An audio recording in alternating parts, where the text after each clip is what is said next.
बिस्मिल्लाहिर्रहमानिर्रहीम। अस्सलाम वालेकुम। जैकब न्यूज़ सां मां आहियां आबिद अली मंगरियो। पेश आहिनि हिन वक्त जूं हेडलाइंस। जैकबाबाद में कोरोना जा वधीक 4 नवां केस ज़ाहिर। मुतासिरनि जो तादाद 56 थी वियो। 36 ॼणनि जी रिपोर्ट आई, जिन मां 4 ॼणनि में कोरोना जी तस्दीक थी। अञा बि 127 ॼणनि जी रिपोर्ट अचणी आहे। DHO जैकबाबाद डॉक्टर अहमद बख्श जखरानी। खानपुर में नौजवान के गोली हणी ऐं छोकिरीअ खे ज़हर ॾेई क़त्ल करण जो इंकशाफ। सिंध प्राइमरी स्कूल वेझो बंद कमरे मां नौजवान जो गोली लॻल लाश ऐं छोकिरी नीम बेहोशी वारी हालत में हथ। अस्पताल में छोकिरी बि फौत। नौजवान माइटनि वटि घुमण वियो हो, जिते खेसि क़त्ल कयो वियो। वारिसनि जो कातिलनि जी गिरफ़्तारी लाइ करमपुर भरिसां रोड ब्लॉक करे एहतजाज। कमरे मां फायर जो आवाज़ ॿुधी अंदरि वियासीं त नौजवान खे गोली लॻल हुई ऐं असांजी छोकिरी बि बेहोश हुई।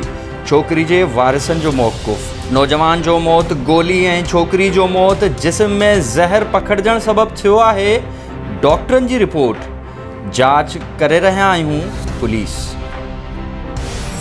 बदीन जे शहर पंघरियो जे ॻोठ सूबो ख़ान चांडियो में ज़मीनी तकरार तां 2 धुरियुनि में झेड़ो। कुहाड़ियूं ऐं गोलियूं लॻण सबबु 2 ॼणा क़त्ल, 2 मरणींग। इतला ते हद जी पुलिस पहुची झेड़ो बंदि कराए लाश ऐं ज़ख़्मियुनि खे पंघरियो जे मक़ामी अस्पताल खणाए आई। जवाबदार फरार, वाक़िए जो केस दाख़िल न थी सघियो।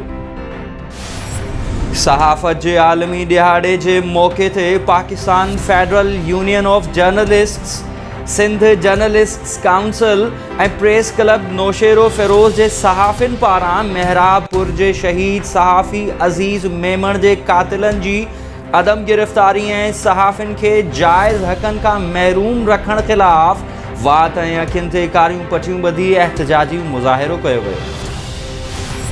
सकरंड में पुलिस ऐं ज़िले इंतिज़ामिया जा ठठ।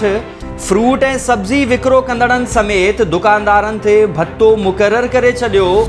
सकरंड में सब्ज़ी विकिरो कंदड़नि पारां रोड ते सब्ज़ियूं उछलाए ऐं रेड़ा ऊंधा करे पुलिस ऐं इंतिज़ामिया ख़िलाफ़ एहतजाज। पंहिंजो रोज़गार करियूं या पुलिस खे भत्तो ॾियूं। पहिरियां ई लॉकडाउन सबबु परेशान आहियूं। वेतर पुलिस ऐं ज़िले इंतिज़ामिया जा ज़ुल्म हाणे बर्दाश्त नथा थियनि। मज़दूरनि में कावड़। सिंध जे मुख़्तलिफ़ इलाइक़नि में गिदरनि जा फसल पची तयार। लॉकडाउन सबबु सवारियूं न मिलण ते आबादगार सख़्त परेशान। लॉकडाउन सबबु गिदरा मंडियुनि ताईं नथा पहुचाए सघूं, जंहिं सबबु लखें रुपयनि जो नुक़सान थी रहियो आहे। जेकॾहिं का गाॾी मिले बि थी त उहा ॿीणो करायो वठे थी। असांजा फसलनि ते लखें रुपया लॻल आहिनि। पचियल फसल मंडियुनि ताईं पहुचाइण लाइ हुकूमत ट्रांसपोर्ट खे इजाज़त ॾिए। आबादगारनि जो मुतालबो। लॉकडाउन सबबु रोज़गार न मिलण ते नवाब शाह जा राज़ा सख़्त परेशान। प्रेस क्लब आॾो औज़ार खणी एहतजाज। लॉकडाउन सबबु घरनि ताईं महदूद आहियूं।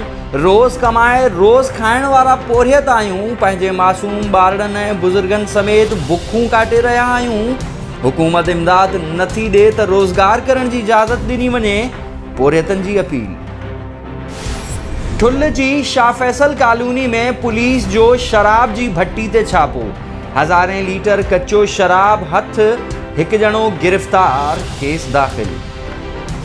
इहे हुयूं हिन वक़्त ताईं जूं हेडलाइंस। वधीक तफ़सील लाइ विज़िट कयो असांजी वेबसाइट www.jacobnewshd.com ऐं फेसबुक ते फॉलो कयो।